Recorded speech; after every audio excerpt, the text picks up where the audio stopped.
The Godfather made them legends. FBI crackdowns made them ghosts. But here's the question. In 2025, does the Mafia still exist? Stay with me, because by the end of this video, you'll see how America's most infamous crime syndicate didn't die, it evolved. The Mafia. For many, it's the stuff of movies. Brando mumbling as Don Corleone, De Niro staring coldly in Casino, Tony Soprano lighting a cigar in suburban New Jersey. It feels like a relic of the 20th century. Something that lived and died with black and white newspaper headlines, federal trials and tabloid kings like John Gotti. And yet, the deeper truth is more unsettling. The Mafia did not vanish. It changed. In 2025 it survives, not as the empire it once was, but as something quieter, leaner, and in many ways more dangerous because of its invisibility. Before we get there though, we need to go back to when the Mafia wasn't fading into the background, but standing astride America's cities like a colossus. And quick note, if you're fascinated by the hidden history of organized crime, make sure you subscribe and stick with me. The Mafia thrived on secrecy, and here we're unearthing the parts they never wanted you to see. The American Mafia, or La Cosa Nostra, was born in the immigrant neighborhoods of New York and Chicago in the early 20th century. It was never simply about crime. It was about survival in hostile streets, where Italian and Sicilian immigrants often found doors closed to them, jobs denied, and police indifferent. The Mafia stepped into that void, offering protection, opportunity, and power. But protection always came at a price. By the 1930s, the Mafia was already in metamorphosis. Street gangs of Sicilians and Italians had begun uniting into something larger. The transformation was driven by a man who, ironically, never wanted to be remembered as a killer, but as an organizer, Charles "Lucky" Luciano.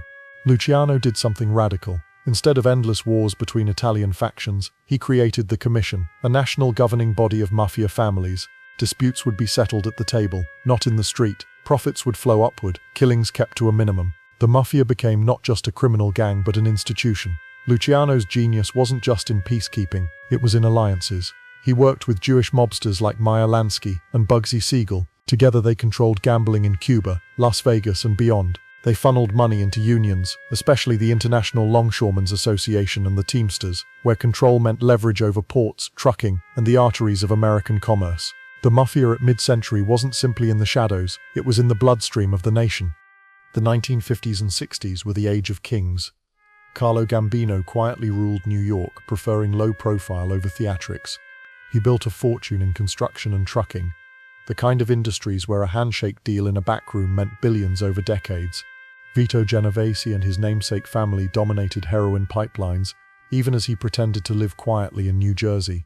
In Philadelphia, Angelo Bruno kept the peace, earning his nickname, the Gentle Don, by avoiding unnecessary violence.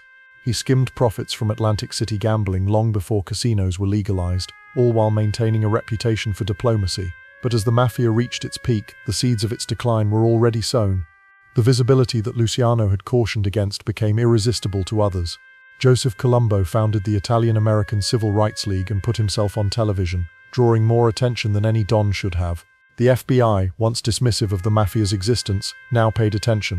In 1963, former mobster Joe Valacchi testified before Congress, confirming the Mafia's structure and secrets. For the first time, America heard the term La Cosa Nostra, not in whispers but in open hearings. The real death knell came in 1970 with the passage of the RICO Act. With it, prosecutors didn't have to catch bosses with their hands dirty. They could connect patterns of behavior, murders, extortion, loan sharking, and pin responsibility on the entire organization. It was a weapon designed for the Mafia, and it hit like a hammer. The 1980s and 1990s became a parade of fallen dons. In New York, John Gotti strutted through Little Italy in hand-tailored suits, basking in his nickname, the Dapper Don. He courted the tabloids, laughed off indictments, and became a folk hero to some. But his arrogance made him the perfect target. In 1992, the FBI convicted him on multiple counts, thanks in part to testimony from his underboss, Sammy the Bull Gravano. The Gambino boss, who seemed untouchable, died in prison 10 years later. Philadelphia's story was bloodier. Nicky Scarfo, exiled to Atlantic City in the 1960s, seized power after Angelo Bruno's assassination. But Scarfo ruled with paranoia and fear. He ordered murders at the slightest suspicion, even of loyal men like Salvatore Testa. Under his reign, Philadelphia became the bloodiest mob city in America. By the late 1980s, he too was swept up in RICO trials, betrayed by his nephew and underboss Phil Leonetti. He would die in prison decades later, his empire in ruins. In Chicago, the outfit remained formidable well into the 1990s. But the family secrets trial of 2007 dragged its leadership into court, exposing decades of murders and rackets. The outfit survived, but the image of untouchability was shattered. By the 2000s, newspapers ran obituaries for the mafia. The FBI focused on terrorism and cybercrime. The men once feared as untouchable dons were either dead, imprisoned, or too old to matter. The public concluded the mafia was over. But here's the secret: the mafia wasn't dead, it was adapting. The public wanted a story of finality. The mafia had been defeated. But the mafia had always been about survival. When law enforcement pressure mounted, it didn't fight head-on. It adapted, went underground and waited. The flamboyant dons of the 1980s were gone. There would be no more Gottis strutting down Mulberry Street. No more Scarfos leaving trails of bodies in their wake. Instead, the mob returned to its roots: secrecy, invisibility, and patience. Quiet men in modest houses, who dressed like accountants and never raised their voices in public. Men who still held power but understood that survival meant staying off the front page. In New York, the five families, Gambino, Genovese, Lucchese, Bonanno, and Colombo, never disappeared. They shrank, yes. They lost their stranglehold on entire unions, but they adapted to new rackets. The construction industry still felt their touch. Concrete pouring contracts in certain boroughs were whispered to be impossible without mob blessing. Gambling, once conducted in smoky social clubs, moved online, and the families found ways to skim. Federal indictments as recent as the 2010s revealed crews extorting restaurants, running sports betting rings, and loan sharking. The structure Luciano built in the 1930s was smaller, leaner, but intact. The Chicago outfit, heirs to Capone's legacy, also survived. Gone were the days of bloody street wars. Instead, the outfit blended into the political fabric of the Midwest. Loan sharking, union corruption, and gambling persisted, but without headlines. In 2007, the family secrets trial showed that the outfit had committed 18 murders stretching back to the 1970s. Many assumed that would be the end.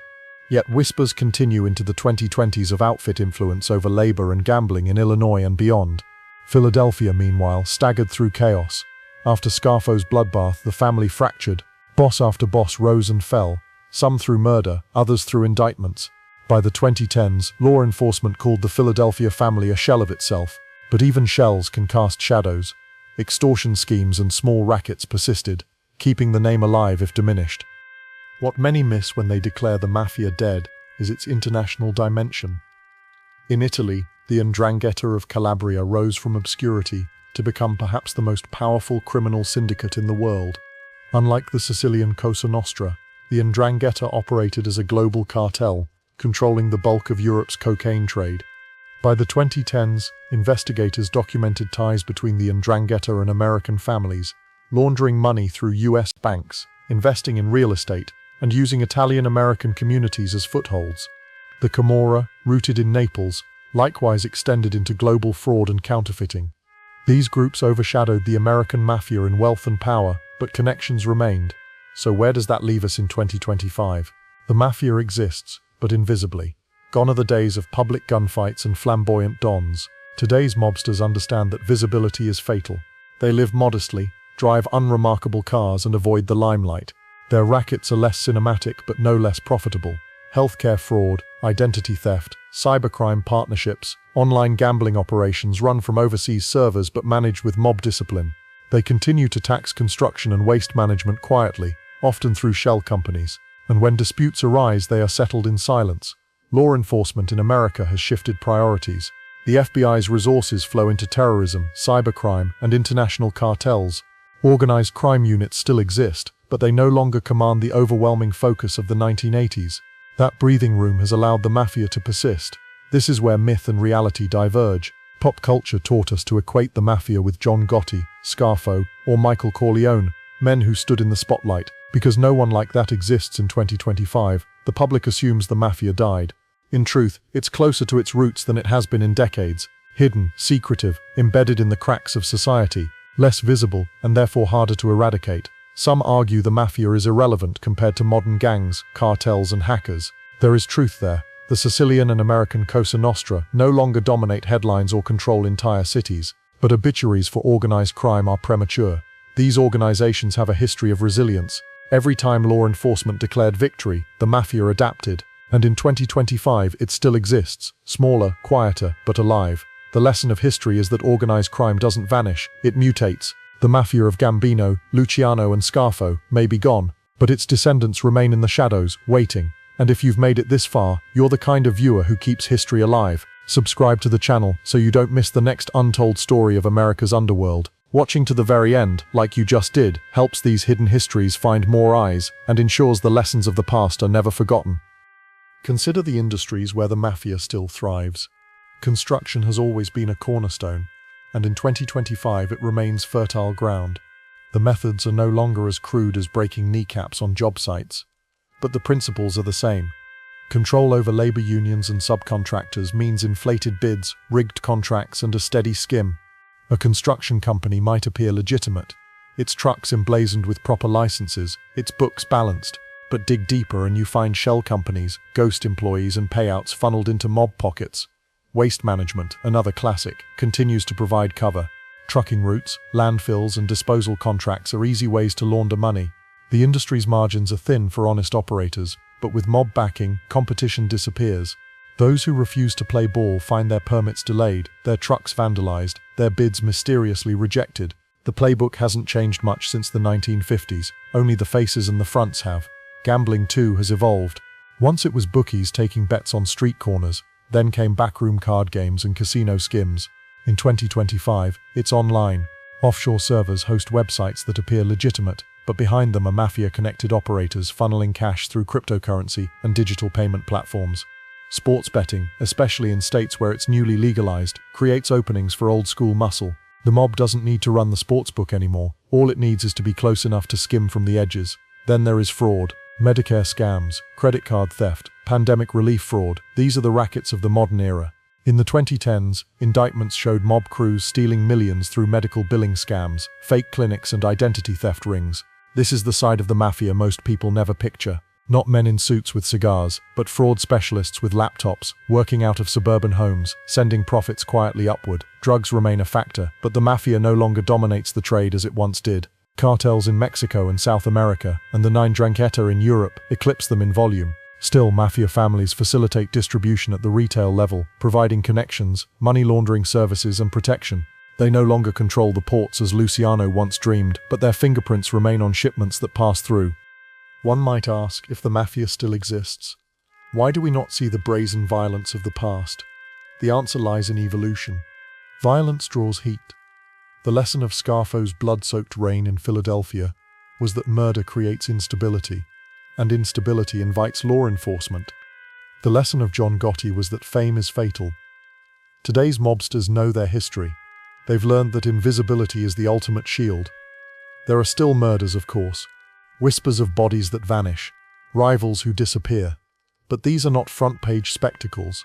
They are surgical, hidden, and designed to avoid headlines. Fear still works, but silence works better. When you compare the mafia of 2025 to the mafia of 1975, the scale is different, but the essence remains. In the 70s, bosses like Carlo Gambino could move millions through construction and trucking. Today it might be Medicare fraud or digital gambling. The faces are different, the rackets updated, but the philosophy is the same. Low risk, steady profit, control through loyalty and fear. Some historians argue that the mafia is little more than a shadow, eclipsed by gangs, cartels and hackers. Others contend that its persistence proves its resilience, that while others burn bright and collapse, the mafia survives because it is willing to shrink, wait and adapt. And here is the paradox. In many ways, the mafia is closer now to Luciano's original vision than it was in the days of Gotti or Scarfo. It is quiet, disciplined, and nearly invisible.